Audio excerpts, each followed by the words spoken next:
Hello guys.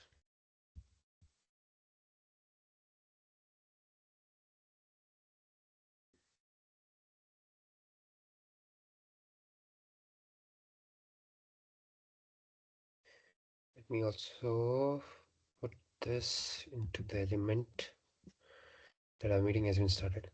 Am I audible first of all? Yes, Yeah, sir. you're audible.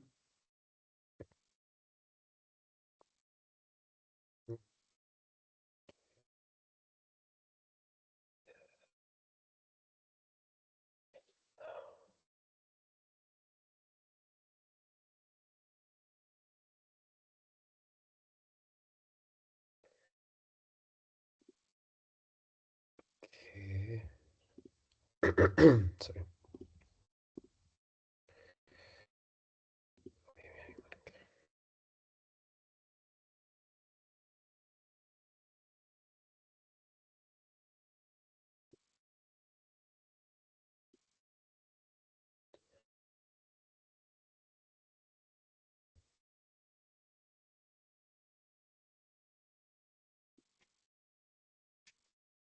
We also ping Satyam whether he's able to join or not.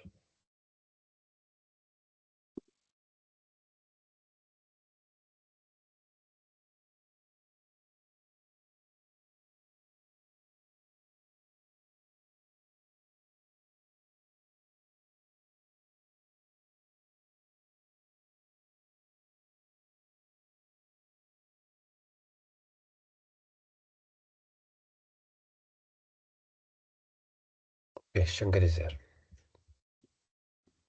Perfect.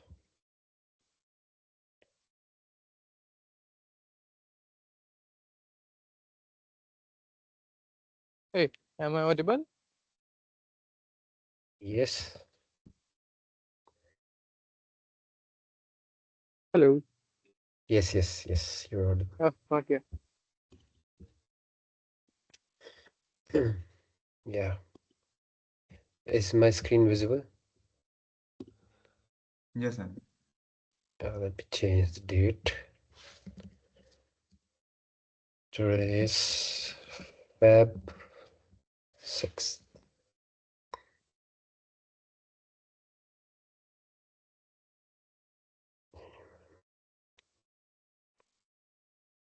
Satyam is outside, I think. Yeah, but anyways, we can try. So the first thing was eBPF cipher trace. First of all, welcome to the meeting. This is the second meeting, and we have 4 members, so it's really good.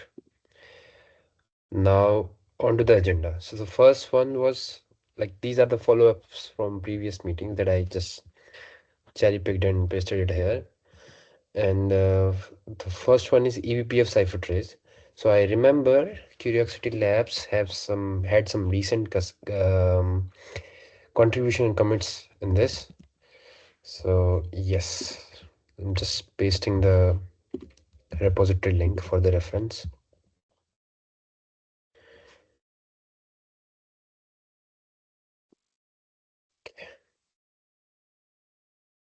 Yes, let us see. Mm.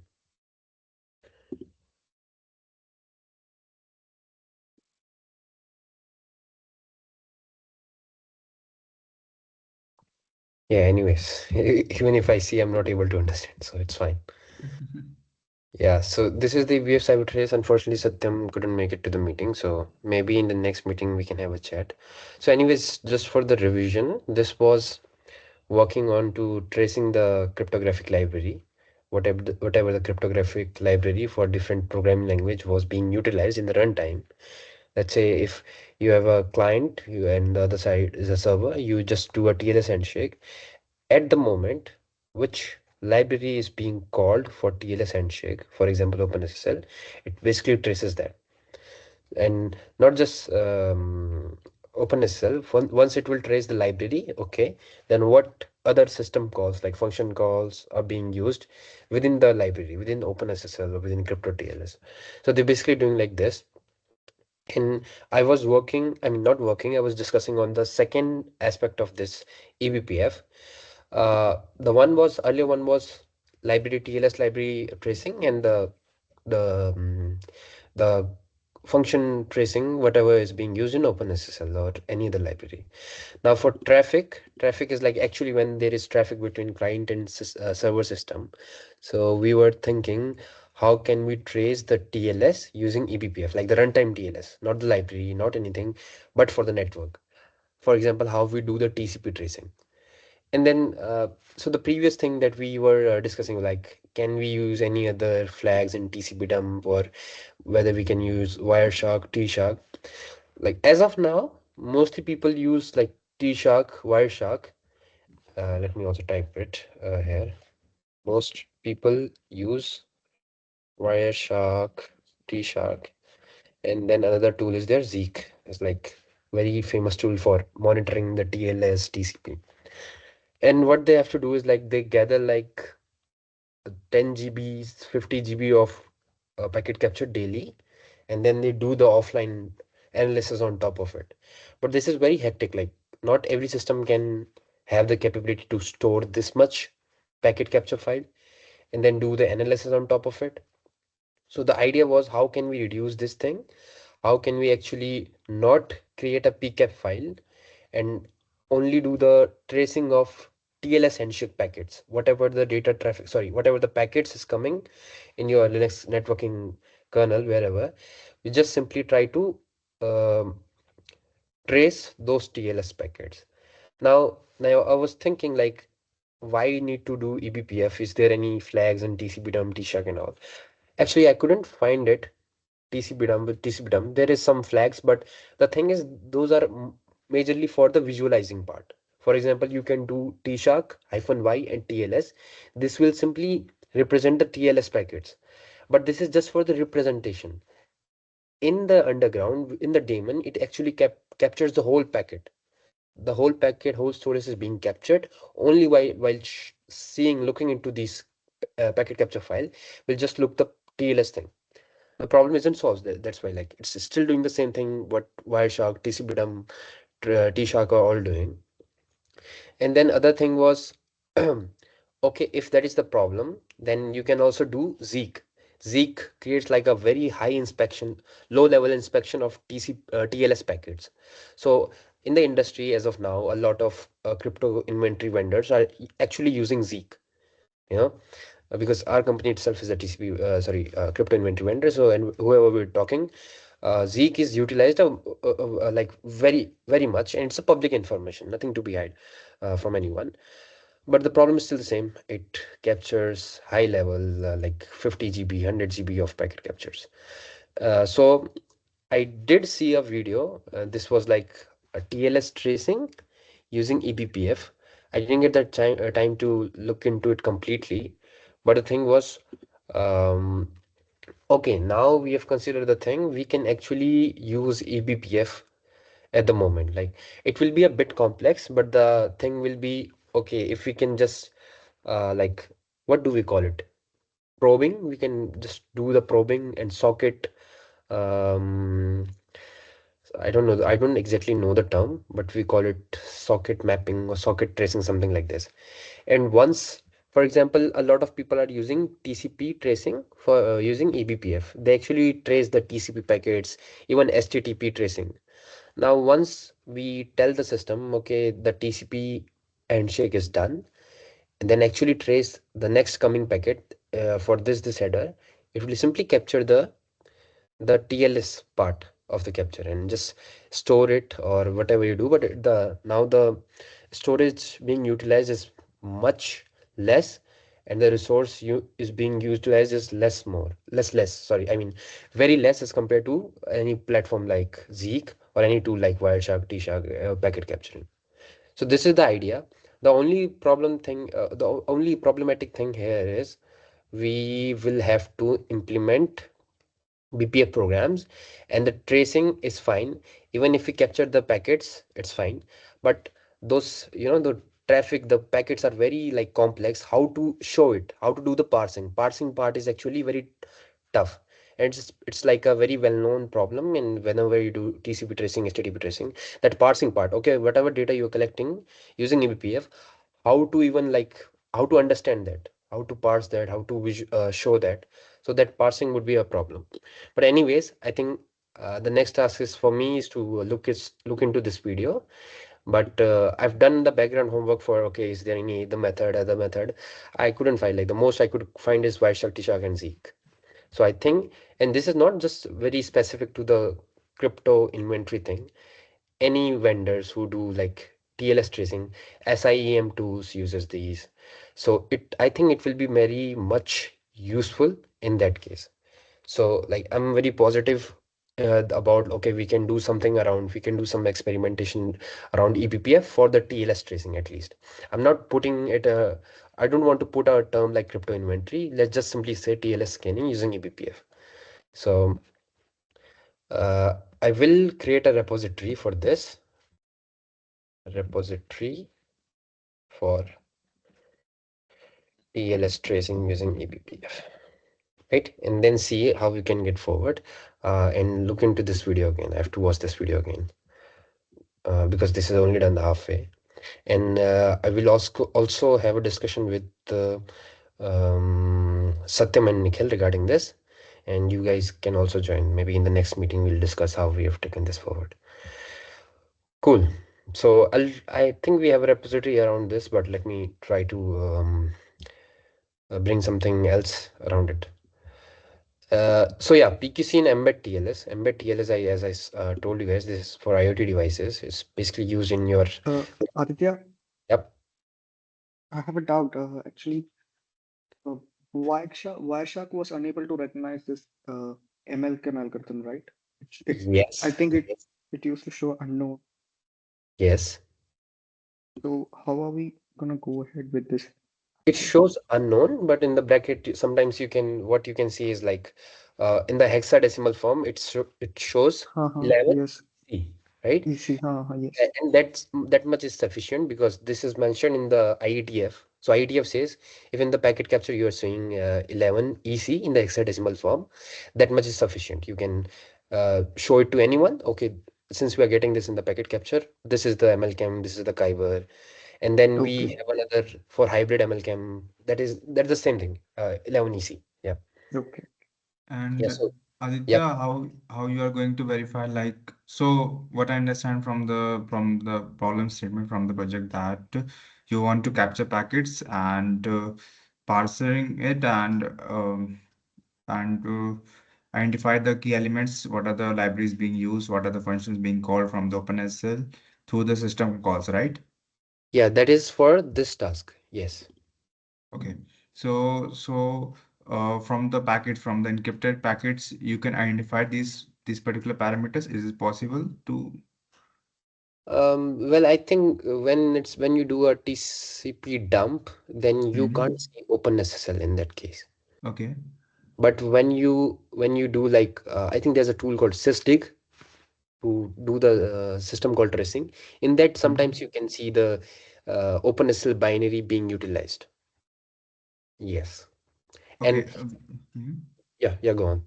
Yes, and binary. So I understand, like, you can identify the OpenSSL part, but is it possible to identify the exact function call? Yes, that is actually what Satyam is trying to do. Like for example, in OpenSSL, there is for initiating the handshake, their Mhm. function for SSL CTX, if I'm not wrong. So their idea is to trace those points, trace those function call actually. Okay. Basically, they say something like we create symbol for that Mhm. code function. We attach those Mhm. symbol with the code function. Now, the idea is not to attach within the library. What the library and TLS would run as it is. You just in your eBPF program, you just uh, like teach the eBPF program. If you find this type of system call, then just pick it up. Just put in, just show it. Okay, this is being utilized at this moment. That is for the first part, eBPF cipher trace. And the Okay. next one, the network traffic analyzer, is where we are doing things around experimentation around the network traffic. Okay, got it. Yes. Yeah, and as for this, the idea is like pretty clear, not pretty clear, but what is pretty clear in our mind, at the top of mind, is everyone performs the TCP tracing. TCP, as soon as TCP three-way handshake, SYN, ACK, and SYN-ACK is done, right at the moment, trace the socket for the TLS packets now, just for a few seconds, nanosecond, microsecond. Yeah. Uh, cool. Any other question in this, in those two part? One more question. Mhm. Okay, so you are considering the fact that the network packet analyzing start from the how would I say, like, the TLS connection start after you start analyzing the through your tool. So you are expecting that TLS handshake, uh, to be happen after you start your analyzing, right? No. Okay. Actually, that is the problem with Wireshark, T-Shark, because we don't have any idea when the TLS handshake packet is even going to come. So we Okay. just simply do TCP dump and it runs in the background, and we have no idea whether it's capturing a TLS handshake or whether it's capturing a very HTTP message or normal message. So in Mm. that, the problem is a lot of resources is being utilized, but we don't still have the confirmation whether it will capture a TLS handshake or not. So that was the problem with the Wireshark, T-Shark, and Zeek. With this eBPF, this is like an agent which would be running on your system in the runtime. We don't want to change anything with your environment. We don't want to start the connection. The connection is already there. Now within that connection, a lot of people do HTTP tracing, TCP tracing within the connection ongoing. They don't start the connection. The connection is as it is. And now the same idea, the connection is as it is. Whenever in the connection, let's say there is a new connection, or let's say if a TCP ended and the TCP connection is reinitiated, Mm. our agent is still running. Agent is the eBPF program. It's still running, and it will, as soon as the TLS handshake is started, it will just get the data, right? So the environment is still running. It's runtime. Whenever we say eBPF, it's just runtime. We're just putting a agent in the runtime, and whenever in the runtime, whether let's say it's 1 day, 2 day, it's running for, let's say, for 4 hours, 5 hours, or 10 hours. It will just pick up the TLS handshake data through that eBPF, right? Mm. Got the idea? But you are still assuming that if it start the TLS connection again. No, but anyways, it will start the TLS connection somewhere. There is not like an never-ending TLS connection. Yeah, that is true as well. Yes. Okay. But the thing is, uh, at this time, when there is no TLS connection, Shivam, Mm. the resources will not be utilized. But when there is TCP dump, even when there is no TLS connection, the TCP dump still goes on. It does not stop. That Yes. problem we are solving. Okay. Similar, like whenever there is TCP connection, there is TLS connection. But now there are some edge cases. Let's say TCP connection like ends, but then there are still cookies are there, and right at some interval, if you initiate the connection, then it doesn't do the TLS connection. If the cookie is already there, there's like ongoing connection. So, but anyways, in that case, there is no TLS, so we don't mind. But this is only for TCP. But now a more lot of people industry is adopting quick. The thing is, how do we do the same EBF for quick, which is running on UDP, and then on UDP there is TLS. There are some edge cases which will not be covered, maybe in the future updates. Yeah. Okay. Yes. PQC and embed TLS. And the good news is PQCP. You know the PQ code package in Yeah. PQC, right? So that thing, the MLDSA part in embed TLS QCP. Or let me just go to another browser on the Discord server. Discord server, I have shared that GitHub PR link. Sorry. PQCP general. Yes. Copy message link. And if I go back to the Brave browser, enter this. Oops. Give me one more second. Yes, this one. So this was a very big update for PQCP because PQCP now is being adopted in this embed TLS. And the see why we use embed TLS? Why don't we use OpenSSL? OpenSSL requires a lot of CPU memory, and how we can provide those type of resources to an IoT devices in which the memory is in KB, 400 KB, 1 MB. It doesn't go any extra than that. It's just like KB and MB of memory and ROM. So for that, PQCP is like very portable. You can run it on your Mac, IoT devices, Linux, for any chip, ARM, and now they are also doing it for RISC. So the thing is, now the MLDS native is integrated with the embed TLS. So I think the idea was here to at least try PQC with embed TLS. Now the PQCP PQ code package MLDS native is already there, so we can directly test the embed TLS for the PQC part using this embed TLS, using this MLDS native. So I need to look on like how much testing we can do and how much is there in their roadmap, whether it's testable or not at the moment. So it's on me. Uh, Otherwise, if it is like it's on the stage that we can test, then I'll give it a test then. Yes, correct. So that's it. Any questions for this? No. Cool. Yeah, then Joel's I remember Joel pasting some of the explanation here. Mm. So I think like what I understood from this was like you are creating a QKMS, quantum key management system. So you're taking the QKD, you're converting into a key. Now where to store that key? Am I correct, Joel? Yes, yes. Yes, because yeah, that much is very expected because in enterprise we usually do like even there is a KMS. KMS is a key management system. It starts a key. Now, where is that key actually is stored? It's mostly HSM in enterprise, but the idea is how people do it on the development phase.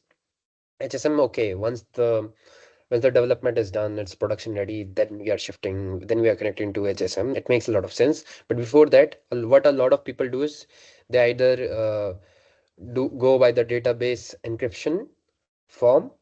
Like for example, in EGBCA, there are crypto tokens. It's like a crypto token is like collection of keys, pair of keys, and some additional context. So what they say, either you can integrate those EGBCA for the crypto tokens, the key pairs. Option one is go with the HSM. Option two is your the database soft file level scan encryption. So you provide a pin, and then in the database you are just storing it in the encrypted form. Another thing that people use, and I think you should use that, is the software based HSM. I think that is called soft HSM, and I've heard a lot about this one. It's giving the PKCS 11 interface, and PKCS 11 interface is the standard interface for the HSM APIs. So Okay. those things you can do with this, and there is some other company who provides the same for the cloud platform. So let's say you have a key in your local system. They have like a client side, the client side of that HSM and KMS, sorry, HSM. The client side is running on your system. Your system basically gives the key and it goes back to the cloud. And the cloud HSM, then they are storing. So whenever you want to utilize the decryption, you will call the client server side of the cloud HSM and they gives the key and then basically you do the decryption. So I think soft HSM is what you can go with. And in the soft HSM also, there is key encryption key and data encryption key. So for that, I think you will still need some database encryption. So soft HSM with database encryption is what I would suggest at the moment. Mm, thank Yeah, you. I think it makes a lot of sense. A lot of people are going with software HSM for development phase. So I think it's a good idea. And where do you are like assuming that you would store the key encryption key Adi in here, The key encryption key would be in your soft HSM. and how you will generate that from the QKD itself, or is this something generated by the SSM? Soft HSM uh, has capabilities to create that KEK, EEK, KEK, sorry. And the database is still you have to use an external entity to connect it with the SSM, right? That Mm, will store your encrypted keys. but yes, you're correct. And the question like so when the keys are fetched from the KMS, key management system. So for let's say for the application or for the TLS connection consumption. So will KMS also manage its own key pool, or it will just be fetch the decrypted keys from the HSM itself on the runtime? I think the enterprise version of KMS does provide some capabilities. Now, here, I think Joel is the one who's developing the QKMS.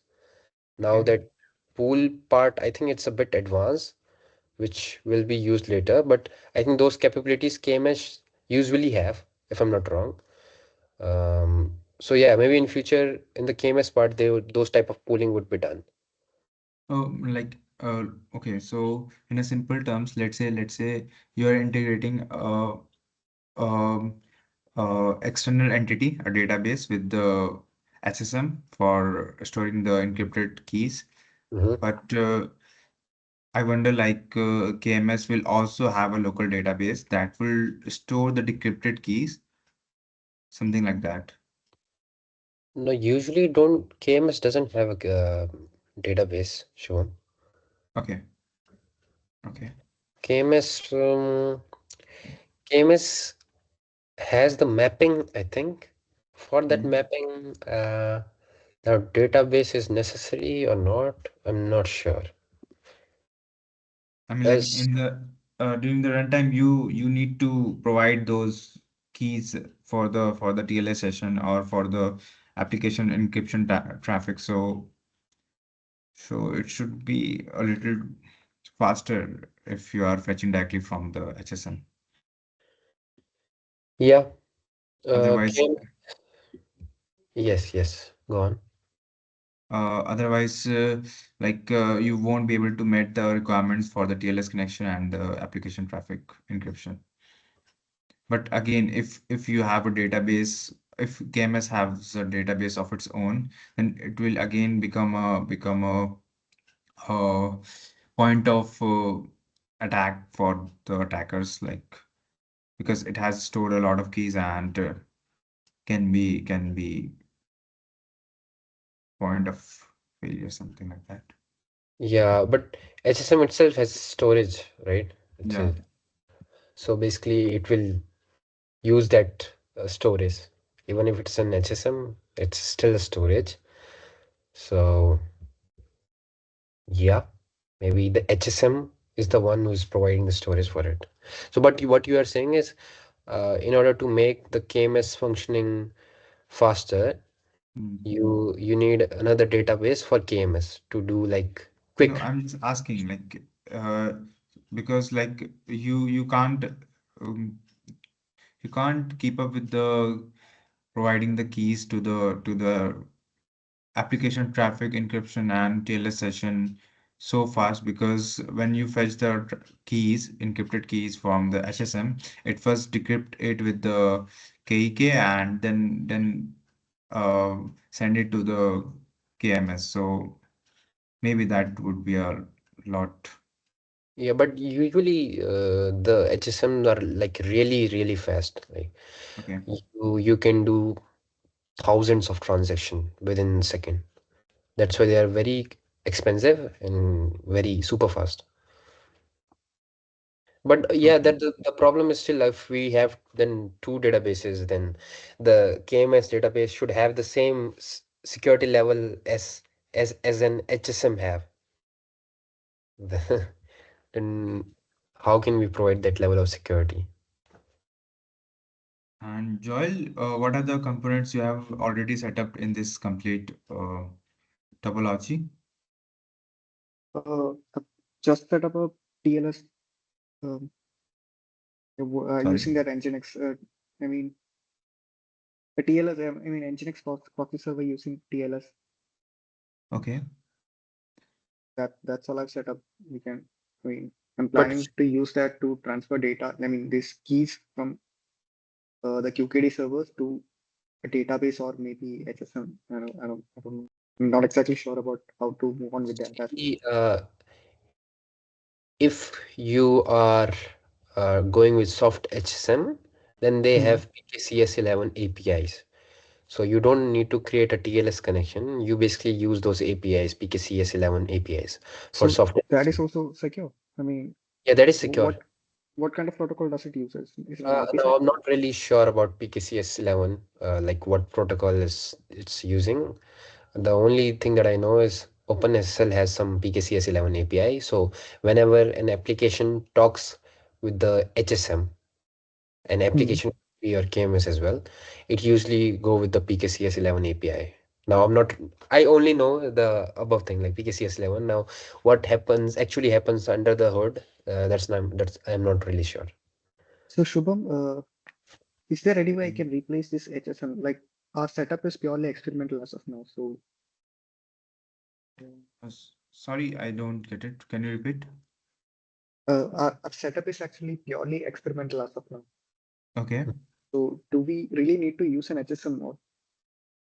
No, no, I mean like you can start with a normal database and Hmm. create a temporary program to encrypt those particular keys you fetch from the QKD and store it in the database and fetch it to your let's say in the start you can fetch it to the Nginx for the TLS connection and later Hmm. for the application traffic. If you have done this far, let me know. Just Okay. Then how the how the QKD key, let's say QKD key is interacting with your KMS, QKMS. And then you're saying QKMS will store it in a database, encrypted database. Hmm. Now, how the Joel, I think Joel's question was between the KMS and database, which protocol will be used Yes. to securely put it into your database, correct? Yes. Yes. Yeah. So that's what I'm saying because I could be wrong, but like in order to save, securely provide it to an um, database, then you are utilizing other keys to create a TLS connection. Now, instead of the TLS connection, what I'm saying is to use PKCS11 API, which are secure. Now, how secure, I don't know, but just use those APIs to send into your soft HSM. And soft HSM is just a software, you don't have to buy any other hardware. Oh, Okay, okay. this is one thing you can do. Another thing is, confidential computing these days. What they use is secure enclave are there. If you are Intel CPU as SGX, these are like the secure enclave. And it's also the secure enclave is not just for your systems. Even in your Android devices, there is a concept of Android enclave. This is like a encrypted part of your memory. So in your memory, it's already encrypted, and then you're storing the data. So even though your all the connection is compromised, still the attacker won't have the idea of the key because it's stored in an encrypted memory set. That is called uh, secure enclave. And then now you can do this using Intel SGX. These are like the security enclave. So a lot of people in the confidential computing directly use these things. They don't go with HSM, they don't go, they can, because they can run their whole software within the secure enclave. So that is another option. So either go with, I think, okay, TLS is there for the my bad, and experimentation. Another thing is soft HSM. Uh, recommended. Wait, I'll just put it there. Then there is software enclave, which is used in confidential in is confidential computing. And this like Intel SCX. So these are the ways how you can do it. Soft HSM is what is used right now for development phase by a lot of industry people. So, but PKCS, the question is how PKCS APIs And are. Aditya, I also don't think TLS is a good idea for, storing keys to database Yeah. because Yes. you have to authenticate every time you make certificates for each session. That's Yeah. not so Uh, effective. No? sorry, like you are planning to have a centralized database or an individual database on each end? Centralized database. Why not go with the distributed one? Because that way you don't have to manage and don't have to set up a TLS connection with the database as well. So let's say if there are like 100 applications which needs keys, then Hmm. how, what do you mean by distributed one? Pool. Those 100. Distributed like if you have 100 of devices connected, this is for experiment, right? So let's start with the two devices, and those two devices have QKD capabilities and whatever. So each one has its own database, which is HSM, and they will then have their own key encryption key, and you don't have to synchronize everything. And the encrypted forms are not going to be same on both databases. That way is much better, I guess. I didn't get it. So QKD Uh, node, there are two yeah. QKD nodes, okay. Then Okay. our work is, let's say we have got the key from QKD. Now, let's Mhm. say if we talk about the right node, this is the QKD node. Now we are, whatever the data stream that we are getting it out of it, we want to Mhm. create it a key out of it. So for that, we are using KMS. For better understanding, let's call it QKMS. Now the key is generated using KMS, parsing and all. How do we store that key in a database? That was the question. Sorry, how we gonna store those keys in the database? Yes, In the encrypted form? in the encrypted form. But Yes. how this KMS will send this data to the database, which do we, so we, I'm considering there's a HSM which is doing this part. Okay. yeah. Yeah. So explaining you have QKD and you created the keys. Then HSM take these keys, encrypt it with its own key encryption keys, and both components have their own HSM and own key encryption keys. So the encrypted keys will be different in both pool, and then KMS fetch these keys from the HSM. SSM decrypt these encrypted keys from the KEK, from the key encryption keys, and then these keys are particularly used for the TLS consumption or encrypted traffic, something like that. I mean, yeah, if we use HSM, then the problem is already solved. So he's saying Mm. like, if not HSM, then what else can we use? Okay, if That is not the question. HSM. Yeah. Okay. So that was the thing. Shall we, instead of HSM, because HSM is the considerate phase, is like the best one if you can have a Mm. HSM. But for development, what people directly don't go to the HSM because they are very costly. So that's what I'm saying. For development, you can either use software HSM, soft HSM is the project. Either use that and utilize PKCS11 APIs to do the connection between KMS and the software HSM. Or either you use software enclave like Intel SGX, which is like these days present in every Intel CPU, and utilize that for securing your keys. So Got it. if we are using soft HSM, we don't need a database. We don't need another database, now. Mm, I think I guess you will need a we database will as need well. for I think for KEK or for DEK, maybe you will use, maybe you will have to use. But in that case, you are not, I think, creating the TLS connection. Only that would be the difference. In, I think, for software HSM, there will be database being utilized.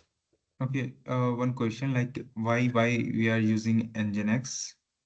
It is only for TLS connection between the application, or this is for a central server that contains central database that contains your encrypted keys that you were assuming before. I was actually planning to use that for Nginx for the for directing the entire traffic, but now I don't think that's a good idea. Okay, so you are okay. Okay, I thought like Nginx is using is being used for the application traffic. Okay, Hmm. okay, I Yeah, got it. but Okay, so I don't think that's a good idea for this key transfer. hmm, I mean, like there are also hybrid projects like you keep your individual database on each end and also have a centralized database for the management. But Actually, we cannot have individual databases like that because in as of QKD, in the matter of QKD servers, they generate a common key for me. Assume there are two nodes, A and B.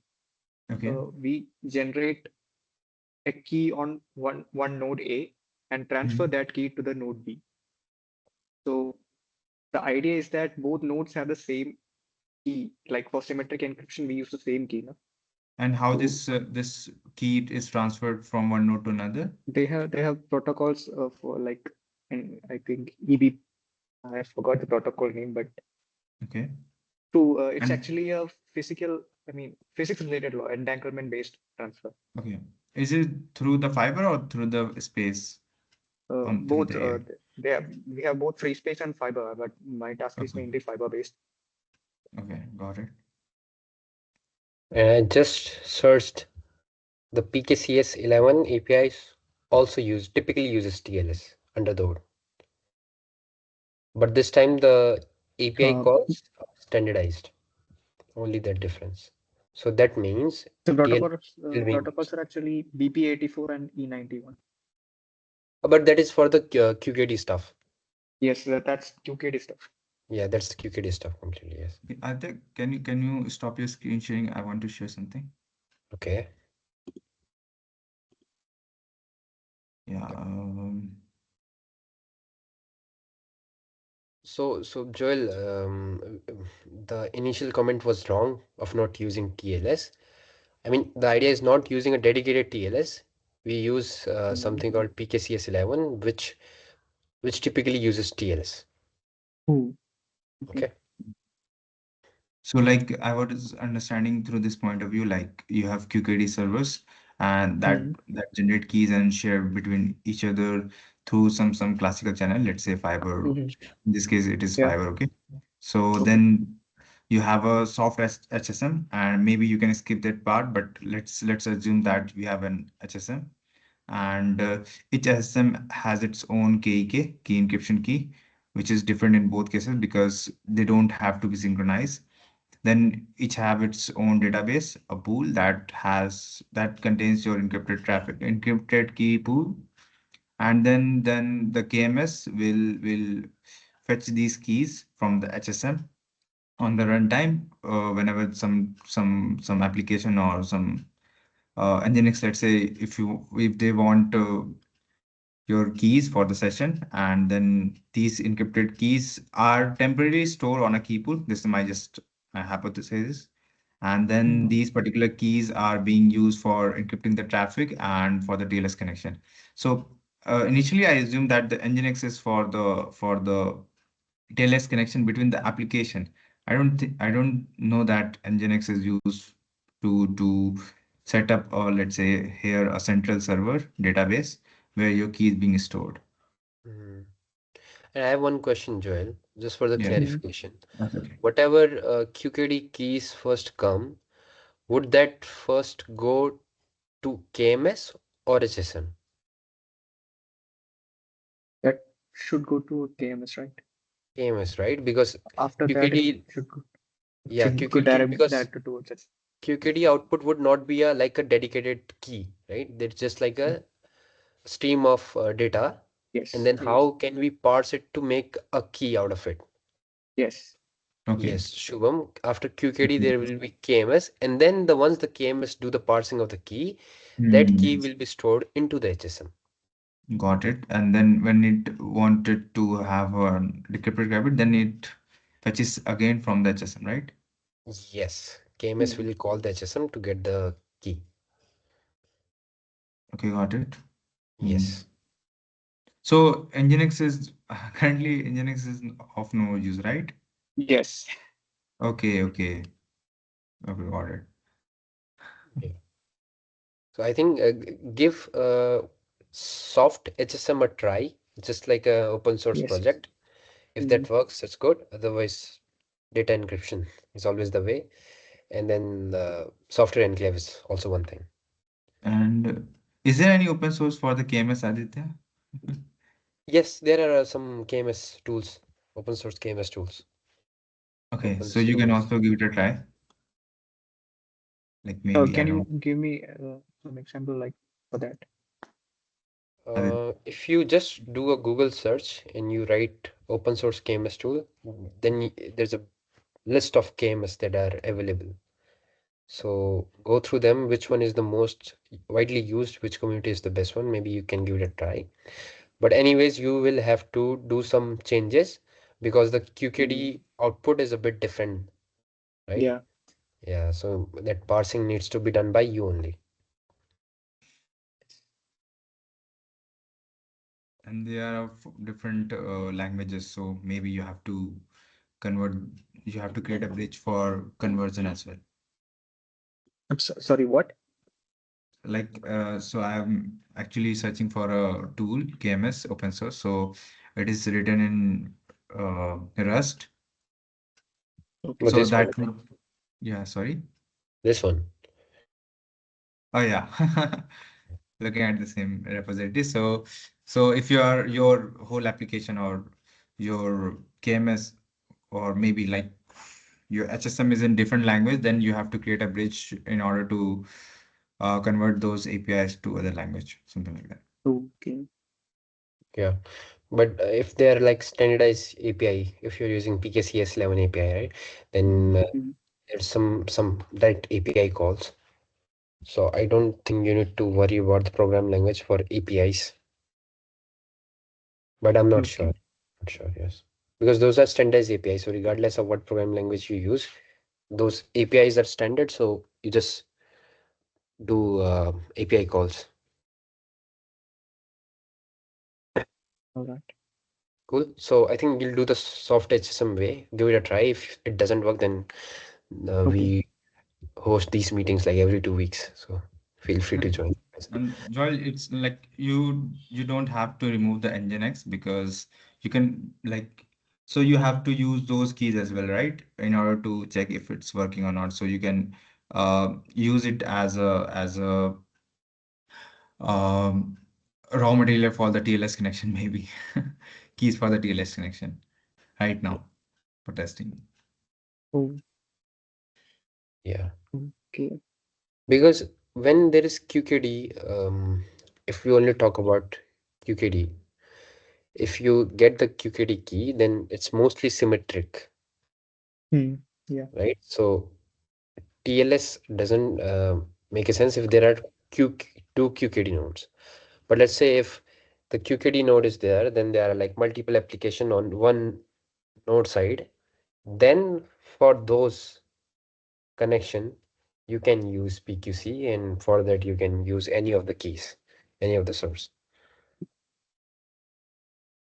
Yes.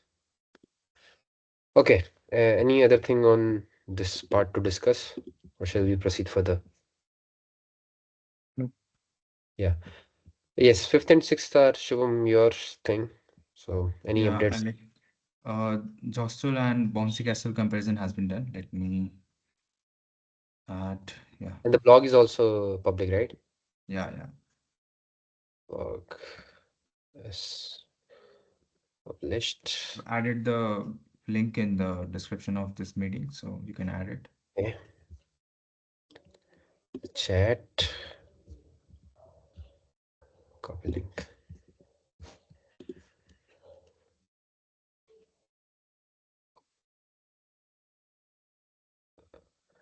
Yes. Okay. Cool. And I remember like two blog posts were there regarding Jostle. Another one was not the comparison, right? It was something else. Sorry, which one? Like, let's say you can click on the link. There's a series of 5 blocks. Yeah, yeah, that's what I'm saying. There are actually like more Jostle blogs around Jostle project. Yeah, this is And this more whole on Jostle Bouncy Castle crypto benchmarking tool, what is it about? this is basically your GitHub repo. So basically Ah, mention how you have to run the complete setup in your local system mm-hmm. and what are the parameters. Okay. And last Oh, one is a description about the whole project. okay. Cool. Yeah, give it a read. I haven't got the time to read it but tomorrow is weekend and day after tomorrow is also weekend, so we have a couple of days. And any updates on this part, Shivam? Yeah, like I have uh, done the side-by-side comparison between the Sonar CXS, the community version of Sonar, because they have the commercial version of uh, C++ plugin, and The I comparison, identified. what, Shivam? So Sonar has a couple of plugins for each individual language. So they Mm-hmm. have open source Java language plugin, they have open source Python, they have open source Go plugin, but they do not open source the C++ plugin. So they have also another of their GitHub account. It has a C++ plugin, but it is not like so standardized and much of capabilities, but it is still working. So I've Oh, done a side by comparison, like can you what are share the the link for functionalities. this? Yeah, sorry. Can you share the C programming GitHub repo that you were saying? See, Sonar CXS. Let me just, yeah,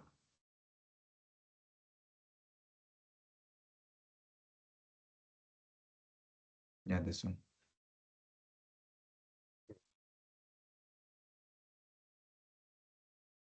Oh, okay. Oh, this is Sonar Open Community. Open source community. And I find it like, so there are 4 classes that is required for the Sonar cryptography, your CBOM main component. So it has the 3 of the capabilities. One is missing, and I'm trying to compare it with the Java and the Python implementation.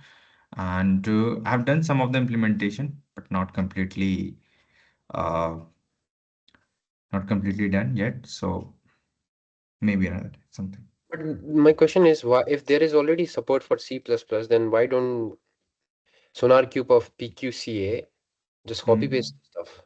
What is stopping them? Okay, so like Sonar Cryptography is an additional plugin that uses these 3 plugins: Sonar Java, Sonar Python, and Sonar CXSS.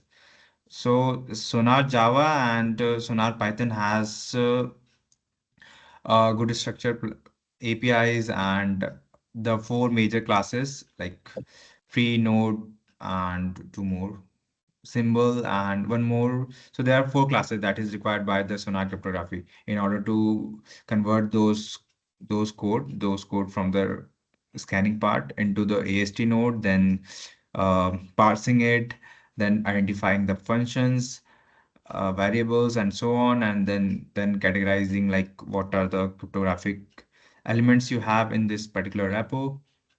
But your Sonar CXS does not have or not follow the standard that is maintained in the Sonar Java and Python library.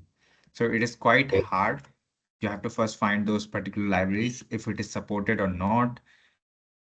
And so there's also one missing major class that is required by the Sonar cryptography as well for the parsing purpose. So you have to first implement the symbol on the Sonar CXS, then you will be able to use it on the Sonar cryptography. So it is Oh. quite hard.